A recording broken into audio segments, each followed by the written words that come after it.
Bonjour à tous, bonne journée de la francophonie. Je me présente, je m'appelle Clémence, je suis professeure de français et d'anglais chez ACA et je viens de la région parisienne en France. Moi, c'est Roxane. Je suis conseillère pédagogique chez ACA en français langue seconde. Je viens de Lanaudière au Québec. Aujourd'hui, pour la journée de la francophonie, on a décidé en fait de tester nos connaissances sur quelques expressions, quelques termes particuliers qui sont utilisés soit en Amérique du Nord, soit en Europe. Donc, on vous invite à jouer avec nous pour apprendre de nouvelles expressions ou même tester celles que vous connaissez déjà. En toute transparence, je vais quand même préciser que j'habite à Montréal depuis 5 ans, que ma mère vient du Québec. En revanche, je ne suis pas sûre que ça me confère un avantage particulier. Je connais la grande culture de Roxane, donc je prédis sa victoire. Mais Roxane, vas-y, je t'écoute avec ta première expression. Première expression, terme utilisé en Amérique du Nord, quand même un peu assez répandu. Donc, c'est des siffleux.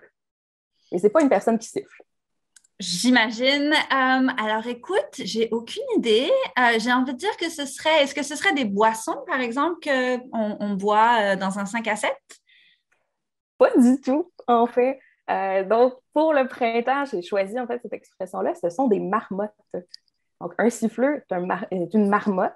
Ça vient en fait du fait que lorsqu'une marmotte se sent en danger ou note un danger proche, va émettre un son très strident, très aigu, qui est un peu comme un sifflement. Donc, c'est pour prévenir du danger des siffleux. La journée de la marmotte pourrait être renommée. Bon, et bien très bien, un nouvel animal dans ma collection. Parfait. Alors, écoute-moi, la première expression que je vais te proposer, c'est ça fait la rue Michel. Euh, Difficile à dire. Je pense que je ne sais même pas où il y a une rue Michel. Donc, je dirais que c'est pas quelque chose de compliqué, peut-être, vu que les routes, parfois, peuvent être compliquées à faire. Est-ce que je suis Alors, proche plus loin? c'est pas tout à fait ça. En fait, la rue Michel, de ce que j'ai pu découvrir, ça vient de la rue Michel Lecomte, qui est à Paris. Et en fait, ça fait la rue Michel, ça veut dire ça fait le compte. Le compte est bon. Donc, Oh! donc, par extension, ça peut vouloir dire, bon, j'ai pas tout à fait fini ma présentation, mais ça va faire la rue Michel. Ça va convenir pour l'occasion.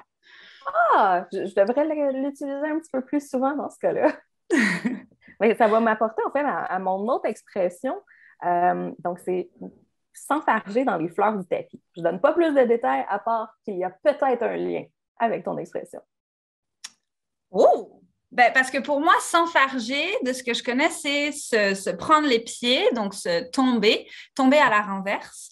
Donc, c'est ça que j'aurais dit comme définition. Proche, ben en fait, ça vient un peu du fait s'enfarger était utilisé en France, mais c'est simplement un usage qui est plus fréquent, qui est plus commun. S'enfarger dans les fleurs du tapis, c'est s'arrêter à tous les détails et parfois même de Ah. s'imposer des obstacles, parfois imaginaires, parfois qui ne sont pas nécessaires. Donc, pour ne pas s'enfarger dans les fleurs du tapis, il faut y aller avec la phrase ça fait pas Ça fait la rue la rue Michel, ça Michel. fait la rue Michel. Donc, s'enfarger dans les fleurs du tapis, c'est ma spécialité. Parfait, ben, je vais commencer à l'utiliser davantage. Alors, la prochaine expression, c'est être blindé aux as. Qu'est-ce que ça veut dire, être blindé aux as?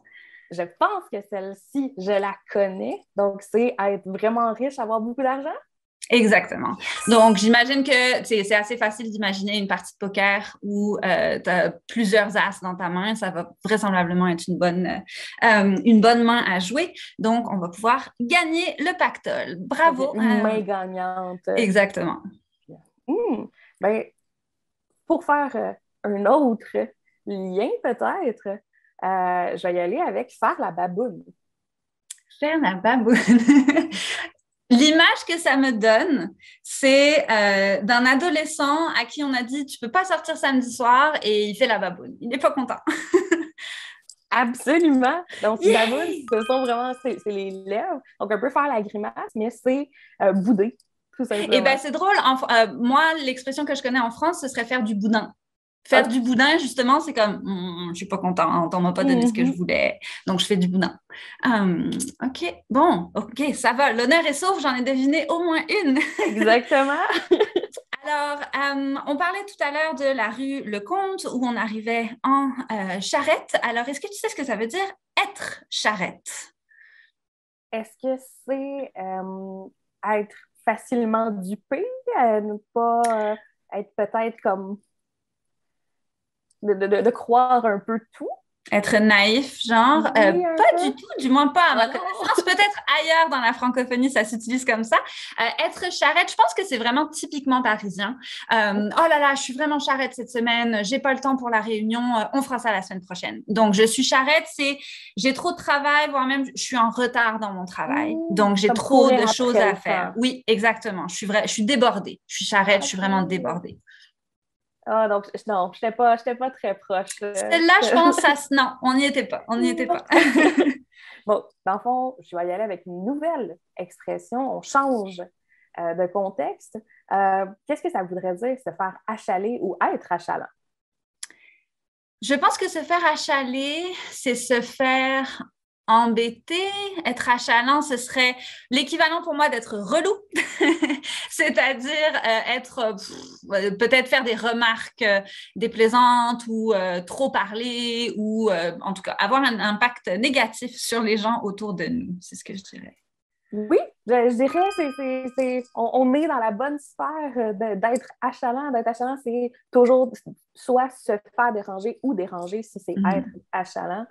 Donc, ça peut même aller jusqu'à contrarier quelqu'un. Mhm. Donc, on peut y aller juste si on travaille et le téléphone sonne toujours, on est toujours achalé, on a de la difficulté à faire nos tâches. Et être achalant, ça peut être aussi juste un enfant qui tire toujours puis dit comme maman, maman pendant qu'on veut travailler.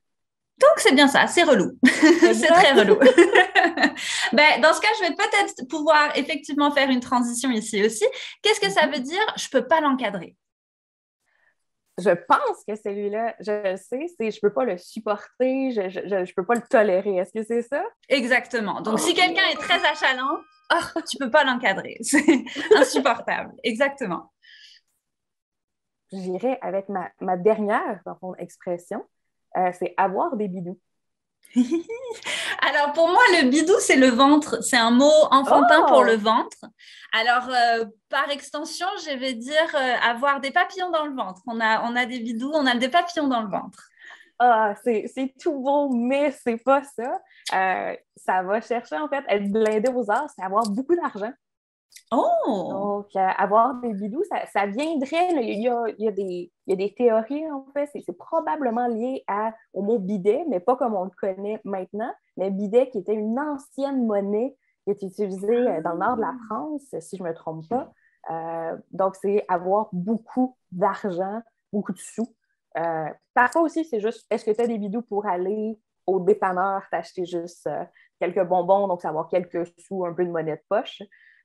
Mais pas tout à fait, pas tout à fait. Ben, ça me donne la transition parfaite pour ma dernière expression qui est se taper la cloche. Ça veut dire quoi, se taper la cloche? Se taper la tête. Parce que j'aurais été justement comme ça, être cloche ou. Mais autrement, OK, mais si tu dis que c'est lié à avoir des bidous, c'est se payer la traite. Je Donc, pense t'en que oui, profiter, dépenser, juste comme. particulièrement sur de la nourriture. Ah, si je gagne Oh! le jeu aujourd'hui, je vais aller me taper la cloche au toquet. Donc, je vais aller me payer un bon repas et profiter, célébrer ma victoire avec un bon repas. Mais sans ton indice, je n'aurais pas pu le découvrir. Donc, je suis prête à admettre potentiellement la défaite ou ex aequo peut-être. Je pense qu'on est ex aequo. Je pense qu'on va rester sur un ex aequo. On peut mutuellement se féliciter. Féliciter tout le monde qui a participé si vous en avez trouvé. Bravo à vous.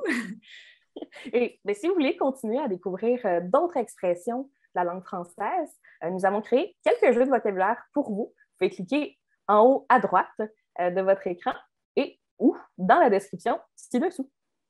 Et puis, bien évidemment, on s'est concentré aujourd'hui sur des expressions plutôt de la France et du Québec au vu de nos origines, mais la francophonie va bien au-delà. Donc, si vous avez des expressions que vous connaissez qui viennent d'autres endroits, n'hésitez pas à partager dans les commentaires. On vous souhaite encore une fois, ainsi que toute l'équipe ACA, une excellente journée de la francophonie et merci d'avoir joué avec nous. Merci.